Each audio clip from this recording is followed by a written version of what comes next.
Welcome back, team. Today we're going to be talking about how to deal with and how to end anxious attachment. Now, this is a man's guide too, and so I'm going to be approaching this from a very male-centric point of view. But if you are a woman listening to this or watching this, there is going to be a lot of this that applies to you. I want to begin with the sort of core essence of anxious attachment. What is actually at the core of this attachment style? And at the very center of it is a very simple notion. And that notion or that belief or that physical experience that people have who have anxious attachment is, I'm not okay unless you're okay. Or I need you to be okay in order for me to feel okay, right? So there's this dependency that has emerged for the anxious person that says, I need to make sure I'm constantly hypervigilant on you, how you're feeling, what you're thinking, what you're doing, how you're relating to me, and how you're doing will predicate and dictate how I'm doing. And so there's this constant focus. And this can be very frustrating for the partner, right? If you're with somebody who has a very high level of anxiety or anxiousness, or their attachment, their sense of okay and belonging within the relationship is very externally focused, and they're constantly asking you, what's wrong? Are you okay? How are you feeling right now? They're text bombing you, they're love bombing you, all those types of pieces. That can be very frustrating. And so again, coming back to this one notion, secure people seek support, while anxious people seek validation. They want validation.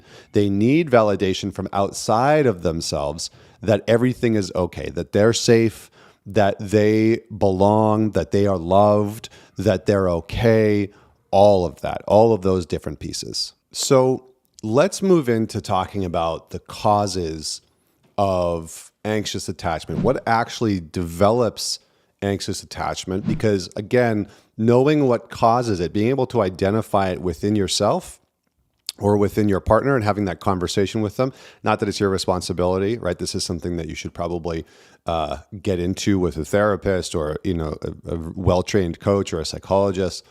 But understanding the causality of it will give you an indication of what needs to be healed in your life and will probably give you a very clear insight into how it's showing up in your present day relationship or past relationship. Essentially, some caregivers will directly or indirectly, consciously or unconsciously, encourage a child to remain dependent on them for some type of support, whether it's emotional support, psychological support, financial support. And this is often due to the caregiver's own insecurities. And so this parent might try and keep you dependent on them. And this can create anxiety because, again, what happens is that it doesn't allow the child to really mature and learn how to do some of the things that they know they need to do as an adult. And it can be very crippling. So if you're an anxious attached person watching or listening to this, you learned to outsource your sense of safety and your sense of regulation to someone else. And the biggest piece of healing anxious attachment and becoming secure is reclaiming your ability and the skill, because it is a skill, but reclaiming your ability and the skill to regulate your mind and your body by using your breath. Okay? Big, big, big piece. Number 2 is exposure therapy. I have a joke that there's a reason why trigger warnings don't work, but that's a different piece. But usually it's because when we are trying to avoid the hard things that cause us anxiety, it produces more anxiety, right? It's like the worst thing that you can do for yourself when you're feeling anxious is to say, oh no, I'm feeling anxious. I don't want to feel this way. I shouldn't feel this way. That produces more anxiety. It becomes cyclical and we get stuck in that thing. So you need to actually try and lean into what's called exposure therapy, meaning the things that give you anxiety, I want you to start to move towards. So if having a hard conversation would produce anxiety with your partner, that's something that you can start to move towards. If not texting them every hour or not texting them after an argument would produce anxiety, I want you to move towards that. You have to actively move towards the things. And I'm not saying, give yourself a panic attack, okay? I'm just making myself very clear.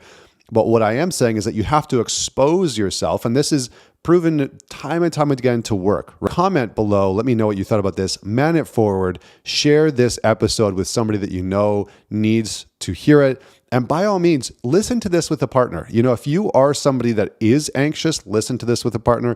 If you are with somebody that's anxious, listen to this with them. Actually allow yourself to go through some of this work if you are in a relationship. If you're not, that's okay. This might be something, that you send to a friend who's also identified that they have an anxious attachment and you go through with them. But go through this work with somebody else. So thank you so much for tuning in. Let me know your thoughts on this. Until next week, this is Connor Beaton signing off.